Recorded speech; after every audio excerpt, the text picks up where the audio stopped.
Hello, everyone, and welcome to Lumar's festive webinar. 'Tis the season to optimize your international site. Welcome in. Um, I'm joined by a very exciting guest today. Um, we are wondering where everyone is watching from. If you could drop it in the chat, we'd be curious to know. I'm located just under Seattle in Washington. Um, but I'm originally from Liverpool. I have a bit of an accent. Um, we're joined today by Sophie Gibson. Sophie, where are you joining us from? I'm joining from London at the moment. Wonderful. Well, How's the I actually weather in live in. London? Do you know what? It's dark and miserable. But you know, I'm feeling festive because all of the train stations got all of the lights in. There's trees everywhere and lights. So Oh, it's I've definitely started feeling the Christmas vibes. Um, I think there was a man playing Christmas carols on the piano in the train station with the nice tree up. So love that. That's so wonderful. We, yeah, you've got to love that. It just makes it seem so much more festive when you have the lights everywhere. We have David in the chat, currently on the UK South Coast. Welcome. We have Lumar connecting from Lumar land. Um, right, I think we can move to the next slide. We have a few items to cover, just some housekeeping. So, we welcome questions throughout the webinar. Please feel free, everyone, type in any questions you have in the Q&A box. I think it's at the bottom of the screen. Yes. Any questions you have, please let us know. We have some time at the end to answer those. We also welcome any feedback you've got. We are always looking to improve how we do these webinars, so any feedback is very welcome. We have a 1 minute to complete survey, very short, very quick. Also, we will be sharing this webinar in a few days via email, and it will also be featured on the Lumar website. We have a webinar section and we also have a blog. Um, Next, we will just discuss quickly. We have closed captions available. You're welcome to enable closed captions, enable live transcript, and this webinar, we will be recording it, so we will share it with the subtitles included for anyone who needs or prefers to view with those closed captions. And next, I'd like to introduce Sophie Gibson properly. Sophie is the Technical SEO Director at Studio Hawk. And I think, Sophie, this is your second festive webinar with Lumar. yeah, the second themed one, I did a Halloween horror stories one last October. So definitely always love a theme. Oh, yeah, we love the theme. Well, welcome and thank you so much for joining us for this festive international site webinar.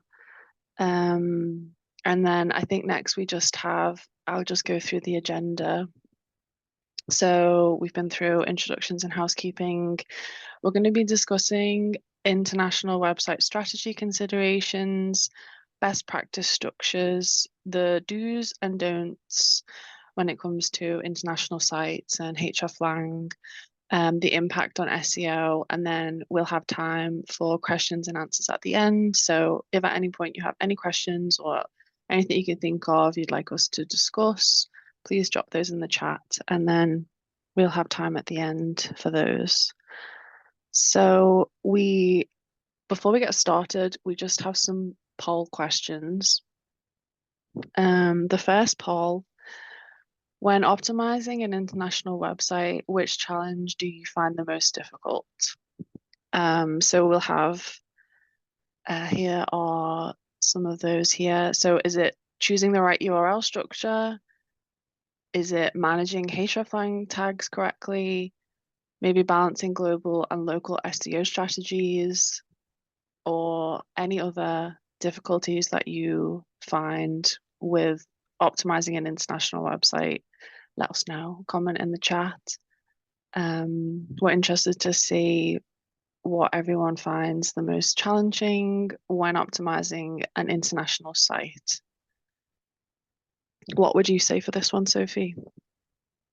For me, it's getting the right URL structure from the beginning. Because I don't know, in my experience, we're often found like we're pulled into the project once the structure has already been decided. And then you've kind of got to work with something that's not optimal in the first place.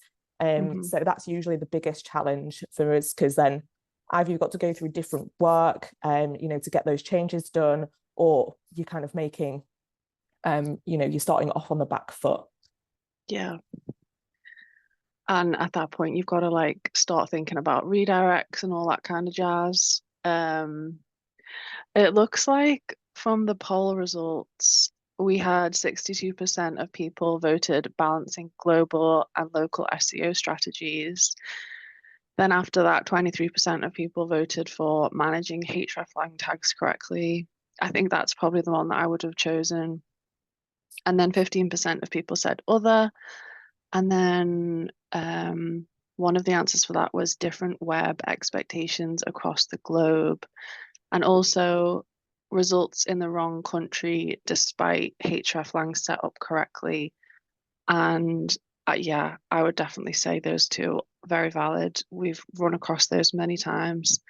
And we do have some very helpful Lumar reports that can help with identifying pages in a language that might be showing up in incorrect locations. So we'll discuss that a little bit later. We do have another poll question we wanted to ask before we get started. The next one, just curious, how many international websites have you worked on in the past year? Is it, excuse me, 1 to 5, 6 to 10, or 11 plus?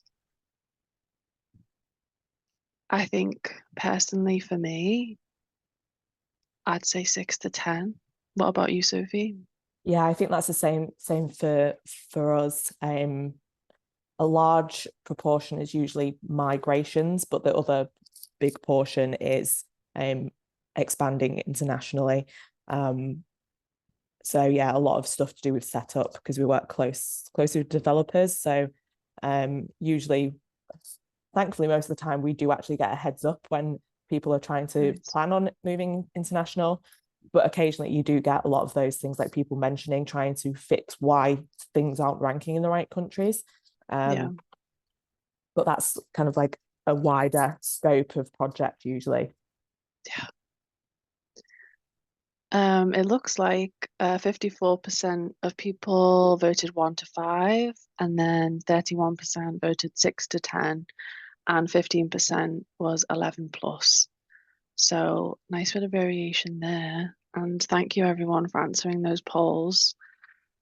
I think, Sophie, if it's okay with you, I'll hand over now and we can get right into it.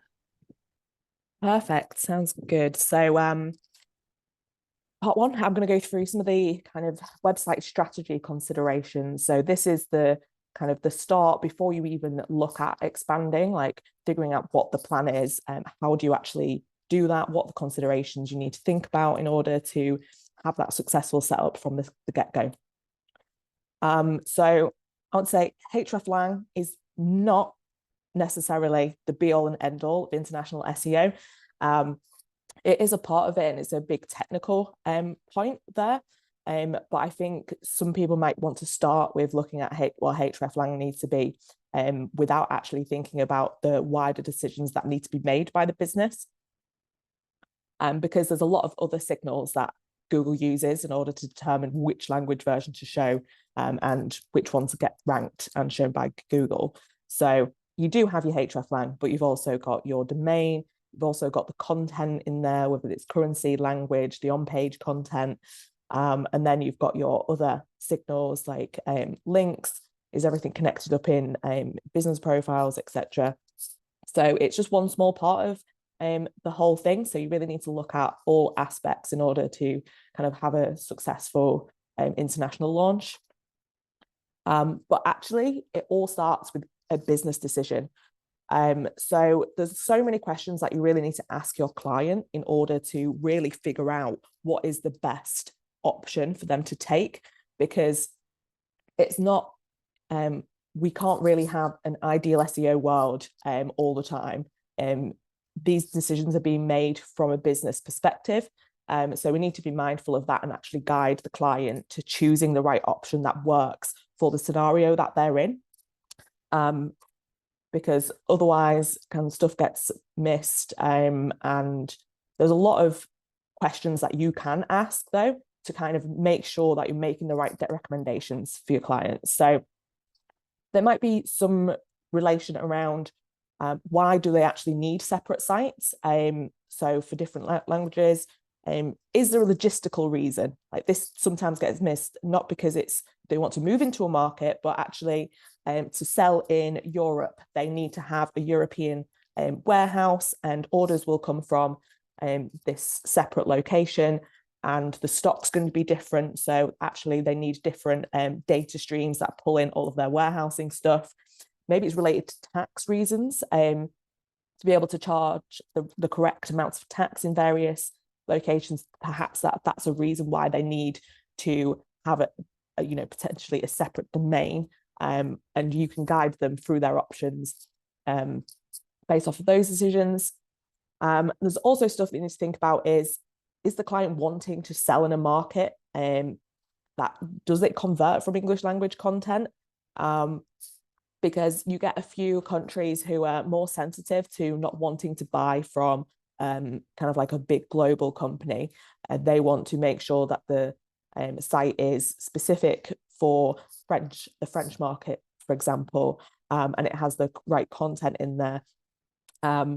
Some markets are less sensitive to whether or not it's in English or not, and are still happy to convert with that. So that's kind of a consideration you need to make when you think about which markets you're looking at. And also, I think a big thing that gets missed is people, whether or not they actually have the resources to do all of the work that's required for an international website. So for example, if they're wanting to create multiple versions of the site, do they have the internal or external resources to be able to localize the content, to be able to translate this, or transcreate, so translating it from one market to another? Do you actually have the resources to do that? Because do you have someone who's able to either speak the language internally, who is available to do the work that you need to do in order to have a successful work? Because if you've not got any people that are available to be able to do any of the translation, and you're going to be relying a lot on automatic stuff, then again, it's not going to be as effective as if you had the resources and you can plan for making sure that the content is correct in the language you're wanting to start with. So yeah, these are the kind of business decisions. And there's some other things. What we need to do is ask what markets they're planning to move into and how they are doing this. So it's really useful to join in on those planning calls where the client is discussing this, or with the developers where they're scoping out the project of what they want, what they need, because you really need to figure out what their requirements are for how the site works in order to give a solid recommendation of what option they should go down in terms of setup and subfolder and what they're actually trying to achieve. And same on the kind of development side. You really want to work with those development teams to advise on that structure, spot setup issues, because sometimes you can tell the client themselves, this is the best practice, what you'd need for this market, what you'd need to expand into the US or into France, for example. and then you're not involved in any of the following conversations where the development team is setting this up, and then you're produced with a website that's pretty much done, but it's not got any of the recommendations you've asked for, or planned that out that you were working with. So you might have to redo all of your redirects, or you might have to rejig everything, and that's extra time and resource from the development side to change things that, and again, some things that might have been set up in a certain way are now no longer able to be changed. So you could end up with stuff in subdomains when you actually would advise them to go into subfolders. So yeah, kind of joining in on the planning and the moving forward in the technical conversations that are happening during this process is really important. And the other question that I really like to ask is kind of more on the development side is, how do you plan on getting the website visitors to the correct country? Because sometimes the client will not tell you that they're going to do some kind of redirects. And again, if you might have been able to provide guidance, but the way that they've implemented the stuff is not quite right from what you suggested, and they might just be automatically redirecting people when a lot of the default setup for these kind of like solutions that they might install, so globally, or any of those kind of tools that will help with the international side, you really have to configure those correctly in order to make sure you're not going to have any SEO issues later down the line. And again, just making sure that's all kind of decided and planned right from the start means that you're going to have less problems later down the line. Such a good point, that, Sophie, like having those early on conversations with dev to make sure that you are both in the same mind frame and your SEO explicit needs are expressed early on, so that then you don't have to go back and fix, or not necessarily fix, just kind of like tune in those details afterwards, because sometimes it's not always SEO isn't always top of mind for devs sometimes, so it's important to have those conversations early. Such a good point. Yeah, and like if something's wrong on the setup, it might take a while for actually you to see an impact in rankings, in the pages getting crawled, for example, and that gap can really affect kind of traffic and the business itself. So yeah, being really prepared and doing those checks and making sure it's set up correctly, like you said, yeah, really important. And I think another great question to ask is, what countries and or languages are you actually targeting? Because you really need to figure out why they're moving into certain markets and what the plan is on their side, again, so we can advise on whether that's a sensible approach, whether that works for SEO specifically, because it can have a lot of impact.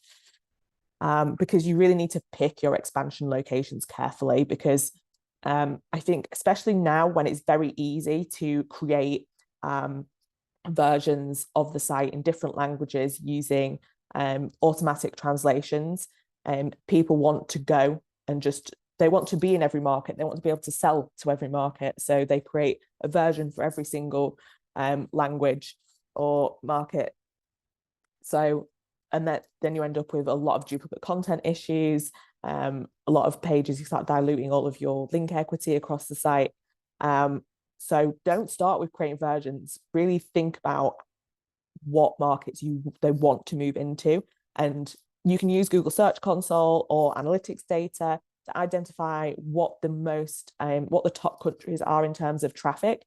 Because if you've already gained traction, brand awareness potentially in a specific country, it would make sense to be able to go to market with maybe one or two top markets, or if it's maybe somewhere where you might not necessarily have traction now, but it's in the plan that you want to expand into a certain location and this is like a big business goal and they're doing all of their work towards reaching a particular country.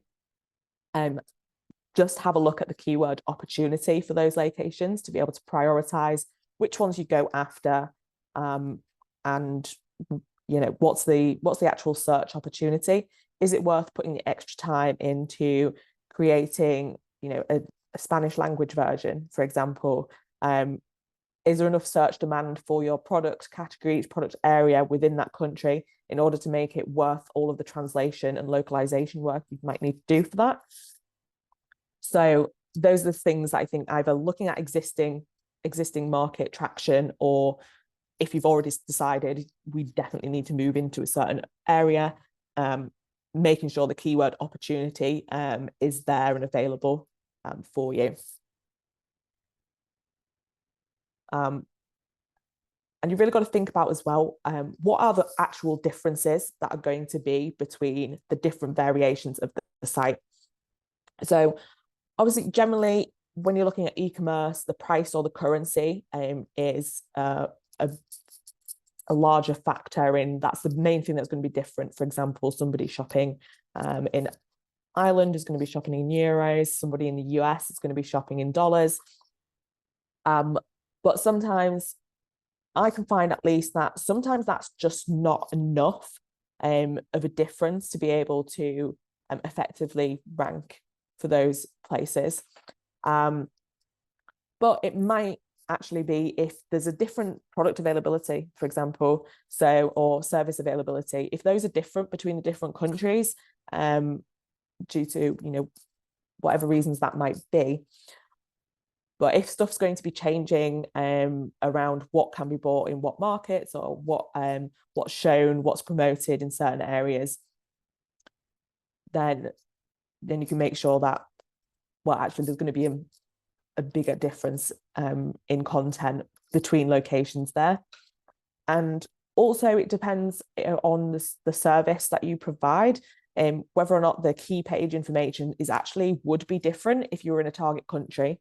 So the example I think for this is, for example, if you're an accountancy or something like that, accountancy company, and you're global and you want to talk about various tax laws in different countries. Now, the information that someone in the US selling to Europe is going to be different from someone in the UK selling to Europe. So the actual main information is going to be different because it's actually a different market. Their needs and what they require is going to be different. Because I think the more differences between the content, the more it makes sense in order to create a new version of a site for that. Because otherwise it's harder to have other on-page signals for Google to successfully understand that this is targeting a different place. Because I know people mentioned this in the poll, but that is kind of one of the harder things, is making sure that the hreflang is right, or that is not being ignored by Google. So if you're thinking about it, if you didn't have the hreflang available, is everything still different enough and unique enough that it would warrant ranking on its own? Because in the end, hreflang is a signal to Google. It's just saying, here, this is where we expect to be, what pages we expect to be ranking in the different countries or languages. And it can ignore you if Google determines that actually this is pretty much the same. Why should I bother sending this different version when, hey, your main.com English site has got all of the links to it, for example. So really thinking about what are those differences, and is it enough to stand alone? I'd say that's something that we think about quite a lot, isn't it, Sophie? Like, it is a difficulty, especially if the product that is being sold is the same, despite it being across different regional URLs. So it's definitely something to think about. And like, differentiating even with like title tags, meta tags, the body content, just trying to find ways. That is something that we come across quite a lot. Yeah, I think it's the biggest one I come across because yeah, I Yeah, think if you, I mean, this might be a bit of a hot take, but I think if you don't have enough concrete differences in content, I think you've really got to think twice about creating a separate version targeting a specific country or language yeah, if actually there's not that much difference in those. yeah, agreed. So now you've kind of got some of those questions, you've got an idea of what the business wants to move into, and you kind of know what's going to be different for each language version. Now we've got to think about how do we recommend or what are we going to put together as the structure for this. So we've got a kind of our standard, you've got your country code top level domains, so your .co.uk's, your .fr, your .es, etc. So these are super useful because they're much for specific country and language targeting because it's a larger market signal for Google to understand that .fr pages should be ranking in France and .es pages should be ranking in Spain, for example. Now, the only downside to these is you have to manage multiple site versions generally. I think CMSs are getting a little bit better at being able to customize the URL in one CMS, but often some people have, different WordPress installs for the different versions. So it can get complex having to manage that because anything changes, you're going to have to repeat those changes again. Any theme changes, you're going to have to duplicate across the different versions if you're set up like that. So it takes a lot more resource to manage those multiple sites. And also you've got especially if you're wanting to expand into multiple countries, you've got to consider the domain brand name availability because you might not have access to all of the versions of your brand name with the different country codes on the end. So looking at where you're likely to expand, what can you get? But I think this is only really more important if, for example, I mentioned earlier, if you've got a market who are more sensitive to, they don't like buying from .coms or non-local websites. I think that's more important if you've kind of got that option.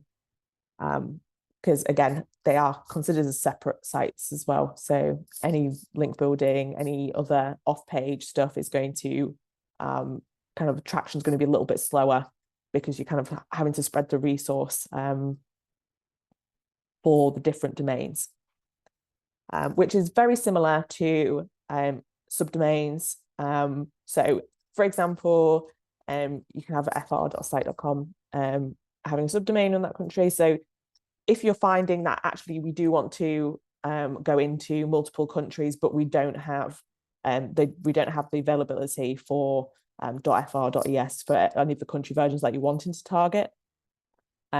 This essentially has a very similar effect. It is classed as a separate site by Google, so it doesn't inherit the main site's link equity. So it is like it's like a separate site again. So it has the same kind of drawbacks there. Obviously, only one domain required to be owned. However, sometimes a .com might be harder or more expensive to acquire depending on how big the brand is. But it's because everything's again on the same CMS. Usually, it's easy to set up and expand into other markets in the future. You don't typically. I think I typically see this more on very large websites where things are going to be a lot more different and unique for each version. I think usually if you've got something where people need to log in and interact with kind of like a software type thing, that's usually when we see those. But the general one, which everyone usually recommends, so subfolders, so having either language or just country. So again, there's no country domain signal. So again, you need to have more language and country targeting signals. So making sure that the content is in has the correct language, making sure that everything's kind of unique to the page because you're relying a lot more on page level signals. And Same again, issue, only one domain required, and it's easy to set up because generally it's all on the same CMS and you can just set up extra subfolders to create that content. So one of the main things that I think a lot of sites might miss is making sure you've got unique meta on those pages, because it's one really small change, but otherwise you have lots of sites which are pretty much near duplicates, especially if you're targeting the same language. So usually the issue you have between, the UK, Ireland, US, Australia, etc. So actually, it's just something as simple as putting the country code at the end of the brand name, just to differentiate all of the pages on that site. So it's actually seen as more unique, because I can find a lot that Google starts putting stuff into duplicate, and they've decided on the canonical, and it's generally the plain first English version of the site, so .com, whatever. And it starts rolling up everything into one URL, which means you're missing out on a load of ranking opportunities because the page is actually not in the index at all, because it's being classed as a duplicate. So yeah, this is a really simple but very effective way, but I feel a lot of sites often forget about this small tweak, because yeah, it really can just make sure they actually are viewed as unique pages. Now, it's not the only thing you can do. Obviously, with the properly localizing your content is also really useful, because it's got the right phrasing that people are actually going to be using in those target countries. You've got your sneakers and your trainers kind of difference for UK and US. So actually making sure that everything's as clear as you can make it to Google without any other signals. Like I said, forgetting about hreflang for the moment, because that's kind of like the last bit to put in. So I will talk about some do's and don'ts of this. So I've actually got quite a lot of these. I started writing them up. There's a lot of do's and don'ts. And when it comes to international SEO, there's obviously a lot of what do you call it, where it's like not quite it depends on all of the various scenarios, especially when like from that business perspective. But generally, when it comes to the technical and the kind of implementation point, there's quite a few things we should do. So one tip I would say is don't add hreflang markup for every single country that is possible to target, because I have seen this before, where I think I've got a site 197 hreflang tags were found.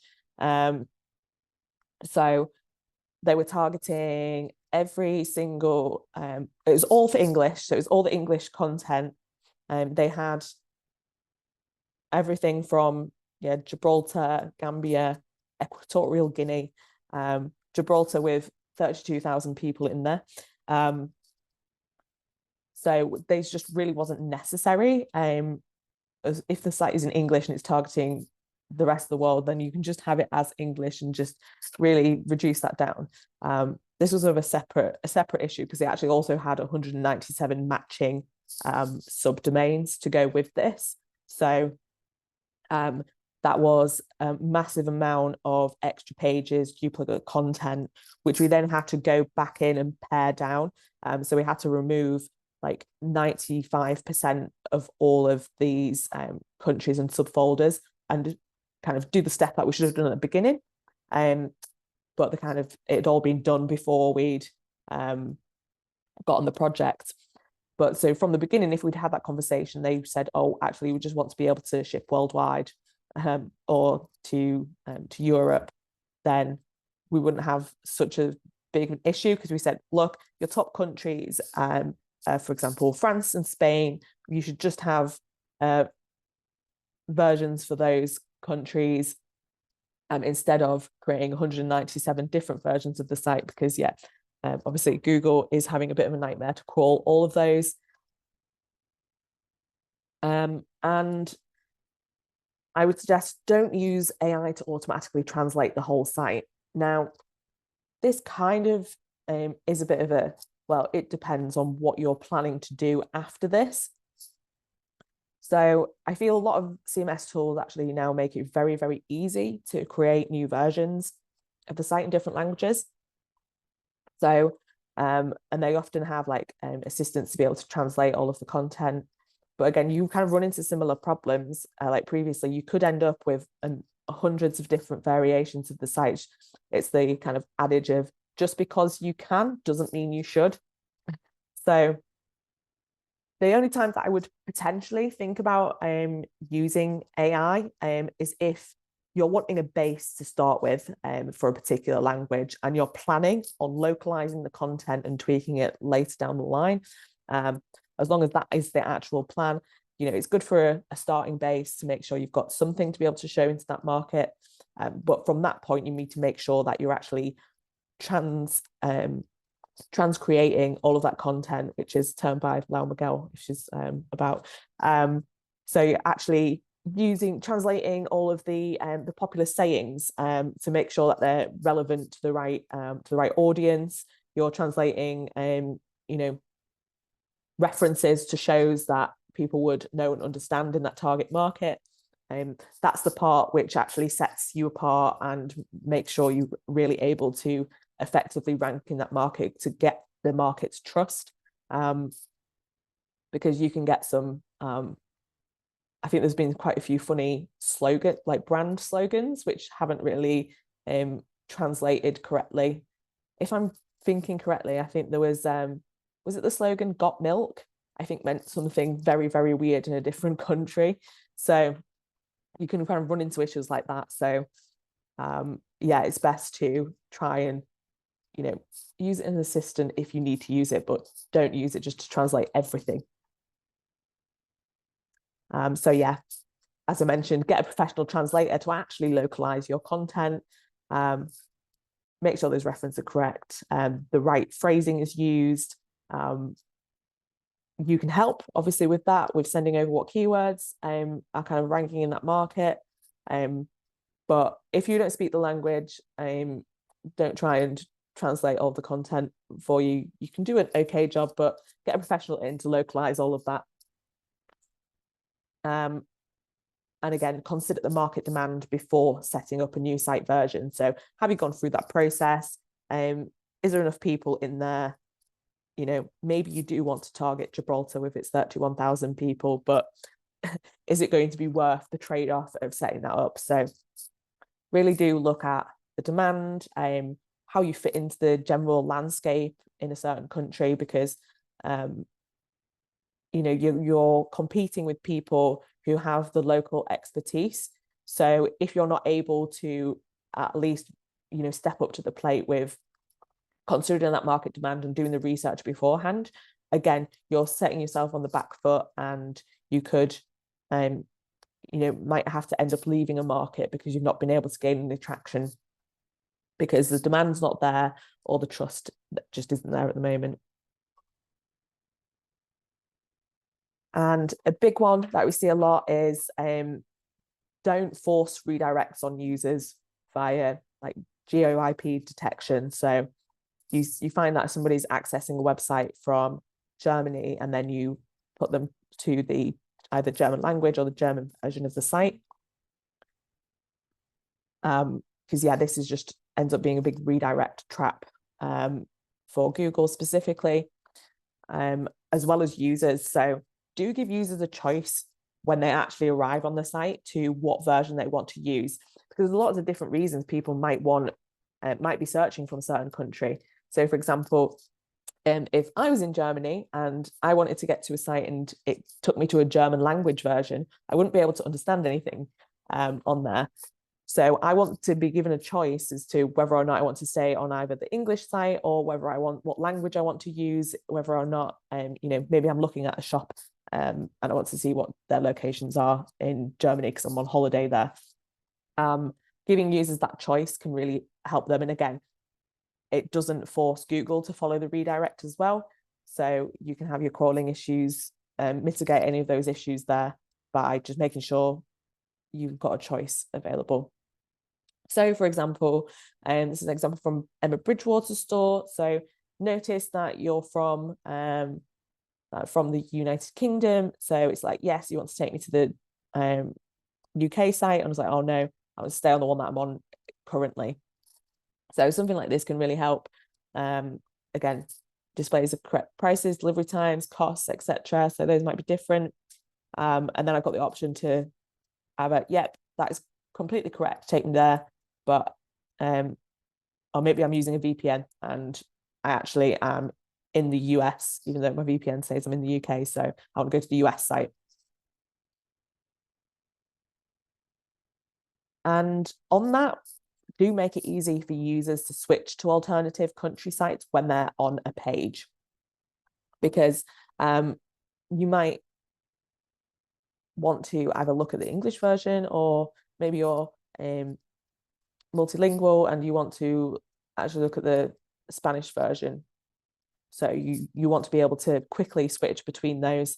Perhaps you do some bit of research doing, etc. So add country selectors,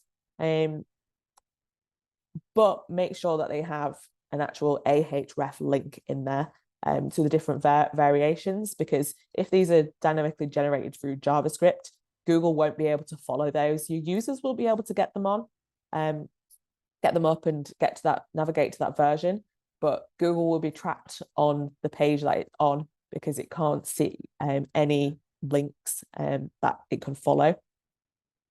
And a mistake I often see is that you select a country and no matter what page you're on, it'll take you back to the home page. Set this up so it actually takes people to the equivalent page in that alternative country or language, because it's really annoying as a user. If I want a product, I actually want to change my shipping country to France, because I need to send it there, and then to find that actually I've got to research for the product, or I've got to go back to try and navigate back to a page. People are just going to give up.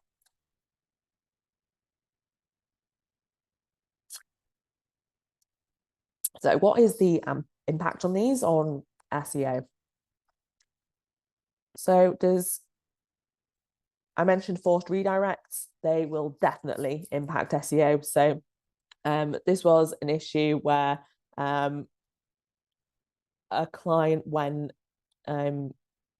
installed a GeoIP redirect tool without letting anyone know, and they forced redirects to the kind of US site. So as soon as that went live, the clicks and impressions dropped off a cliff, because both Google could not crawl the other versions of the site, so they suddenly essentially stopped existing to Google. So all of the clicks and impressions absolutely dropped off. And then as soon as it was spotted and the GeoIP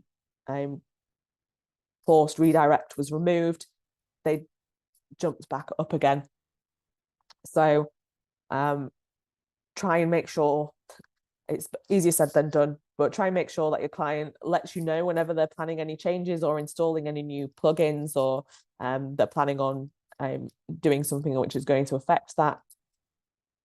And again, make sure that your client's aware of the issues up front. So I often like to present a kind of like a migrate or a international SEO guide to them, where we say, here's the requirements from an SEO perspective, here's the best practices in general, so that are at least aware of what decisions are going to impact SEO in the first place. So to address these, make sure Googlebot can actually access all versions of the site. So check that IP redirection setup, use a VPN to spot check this once live, if you wanted to do that, or there's quite a lot of online tools that will also do that. And again, just check that all internal links to the alternative versions that are available on all pages and actually have a Ahref with a URL link in there, so Google can actually crawl through the different variations, doesn't get trapped on a US version of the site, because that's where Googlebot crawls from. And again, just some cautionary terms about going into market without proper localization. especially in markets that are slightly more difficult in terms of competition. So this site launched some folders targeting India, and initially had a boost in the start, but actually there was some technical problems, translation errors, and keywords ranking slowly dropped off in that market, and they had to do a lot of work to kind of fix that, to make sure that there's proper localization, because again, some countries are more sensitive to whether or not a company is local or understands the local rules, customs, culture, because yeah, without researching into the kind of cultural variations of the different countries, you could be really far off the mark, and that really puts people off in general in terms of sales. Because think of the example in Australia, when you're trying to sell, if you're trying to sell summer stuff or you've got a summer sale on, actually for them it's winter, and it wouldn't work vice versa. So being really aware of what is actually going on in that country at the time, and making sure that you're got the right on-site messaging. And again, that's kind of localization content is done with professionals and not not bulk done with AI translations.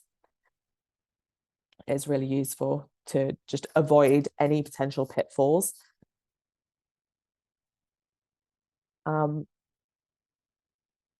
So lots of conclusions for this. I've not really covered hreflang a lot because it's one of those ones which is really easy, kind of like easy to set up. But it's generally all the problems that I see, and not because the hreflang is wrong or incorrect. It's that it's either not being read by Google, or it's just not set up in a way where Google can actually doesn't have any on-page signals, or the crawling issues are stopping it being looked at. It's generally one of those issues, which is why a page isn't ranking in the correct location, which people mentioned being an issue before. But generally, I think the three main steps to things to think about when approaching international SEO strategy is actually finding those business requirements and making sure those inform the structure and setup, and that you're able to give the business the best option of what they should go down based off of where they're wanting to target, how they're going to target it, what the differences are going to be between the different sites, and what their general plans are for future. And in order to correctly advise on that, you've really got to do research into the target markets to identify the right locations to expand to. So as I mentioned earlier, don't try and create 197 different versions of your website. Take it slowly, 1 or 2, 3 or 4 at a time. Make sure that actually there's demand there, and as a business, it's something that you really wanted to focus on, because you're going to have to put a lot more effort into reaching that to make sure it's localized correctly, etc. And don't neglect the technical checks. Work closely with the developers to make sure that everything implemented correctly at the start, so you're not kind of forced into decisions which are not optimal in the first place because you've not had those earlier conversations. And still during that development process, so because usually it's a separate company that will work on adding the language selectors, or work on actually setting up the CMS in order to create a new subdomain or new subfolder, etc. So making sure that you're on hand to answer questions and to just make them aware of what you've initially said to the business, what the requirements are, and how that translates to the setup in there. And again, you can spot check stuff before it goes live as well, because you can point out to the developers, hey, the country translation button doesn't actually have an internal link to that right version, to avoid issues popping up after a site has gone live and they're not being picked up for a while because it's taken some time for Google to kind of consolidate all of the new versions and process them.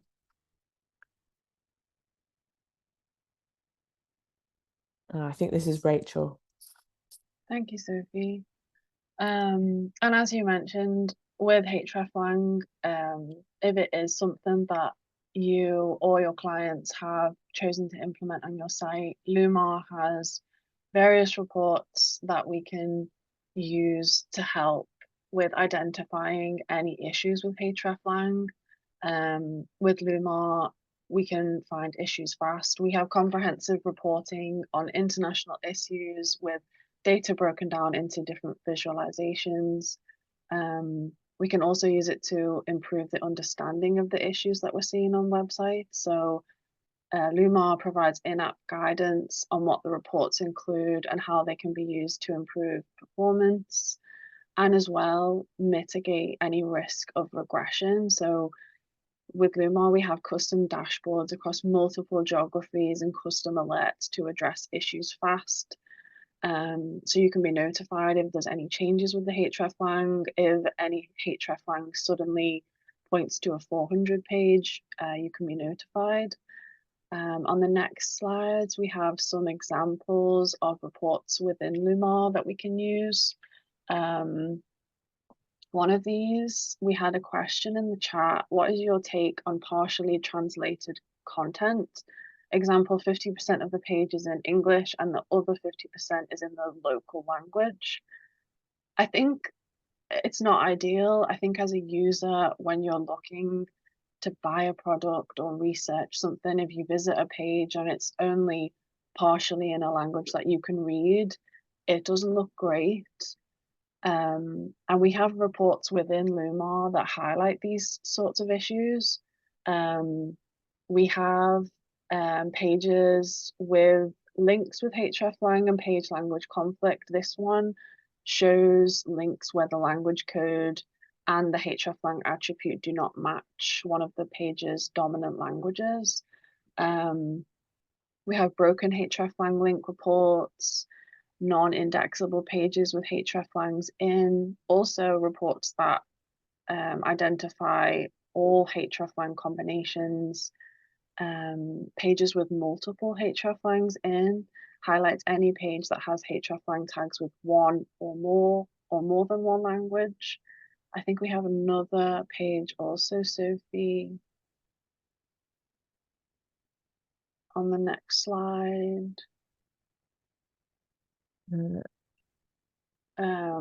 So you can identify, thank you. You can identify pages with hreflang and page language conflict. So this will show you any pages with at least one incoming hreflang link that conflicts with the page's dominant language. Heavily use that one. Invalid hreflang attributes, also a great report. It flags any page flagged as having hreflang attributes that do not match an ISO 6391 language code. So lots within Lumar to help. And we're going to ask a poll question next, which will be an easy way for you to just let us know if you'd like a demo of Lumar's website optimization platform, including hreflang reporting. Myself being on the professional services team, and everyone else on the professional services team, we're very well versed with hreflang and the issues that can come. So if you would like to receive a demo from any of us, let us know with this poll and we'll be in touch. So for some questions, I think I touched on one from the chat. We also had one from Alison. What if you have to have different sites for tax or regulatory reasons, but the content is very, very similar between sites? And Sophie, I think you touched on this during the presentation.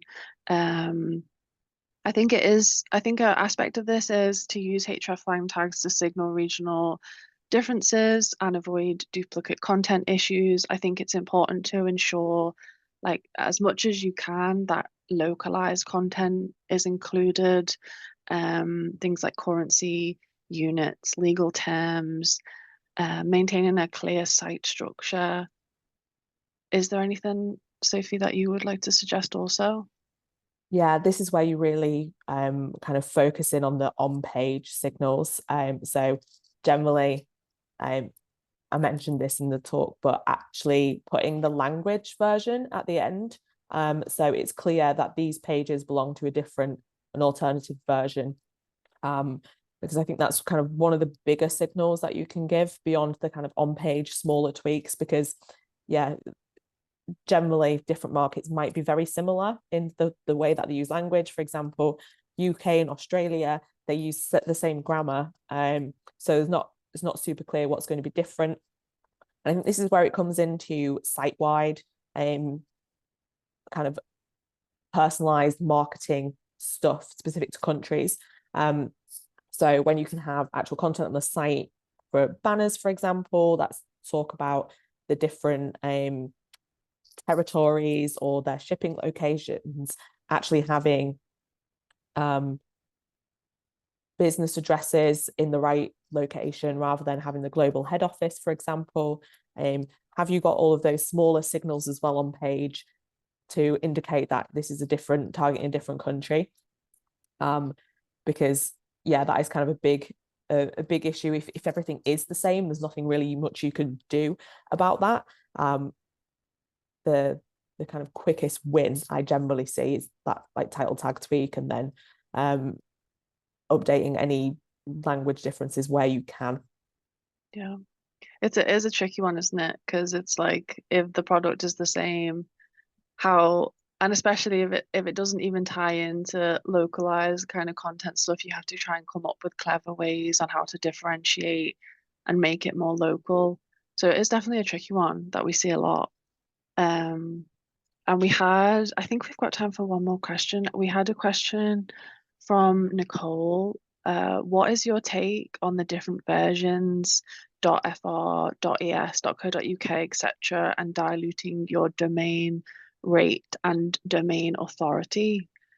Um, I think from what I've seen, the preferable approach is to use a single domain with subdirectories. This kind of like centralizes domain authority while still allowing like regional targeting. Um, and then with doing this, you can complement this with hreflang implementation to make sure that you're serving the right content in the right locations. What do you think, Sophie?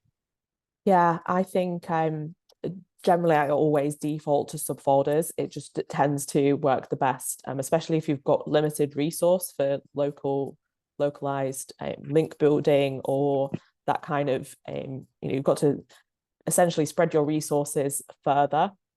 I think if you're a big global brand, I think it's definitely worth just going down the subfolder route rather than separate domains. Because it's just going to be so much easier to gain traction earlier if you've got that set up. But perhaps if you're a smaller unknown brand and you really want to kind of go all in on a certain target country, and you've identified a really big opportunity there, it can, especially if you've got teams which are dedicated in each country, which all speak the language, so they can do they're kind of separate in what they can do and the types of content they write, and you've kind of got those teams which are kind of a little bit more separate, and then it can make that quite like easier to manage in that way. But it is a resource balancing question Yeah, because you've got to spread yourself across more domains. So I think if you're only looking at maybe two or three markets, like on a smaller scale, then it might be useful for you to use the kind of like country level versions, especially if you have identified in your market research earlier on that they're sensitive to buying or converting from non-local websites. Then that extra effort is probably worth it. And especially if you can get links to country specific from the certain target countries, they're potentially more likely to link to the kind of .fr version of a site rather than sometimes you can be, if you're just going off of .com, people will link to the brand name itself, just .com plain, rather than specifying a subfolder. So it can be easier to kind of build more localized links to a kind of separate domain. But yeah, it's a balancing act, really. It is, isn't it? Thank you, Sophie, and thank you everyone for your questions. We didn't have time to answer all of them, but I've made sure to make a note. And if there are any other product questions or anything like that, please reach out to us. Very happy to answer any questions or have a chat about anything you're wondering about. I think the last thing that I have to discuss is we do have a product guide available on hreflang reporting on our website. That's available there. We also have our podcast with Chris Spann, who's on the professional services team. The most recent ep was how to structure and streamline SEO reports. I'd recommend checking it out. It's very good. And Chris Spann is excellent and really knows his stuff. The next webinar, SEO Trends to Watch in 2025, is on the 15th of January. I think I'm going to be in that webinar also. So if you want to join, I'll be there.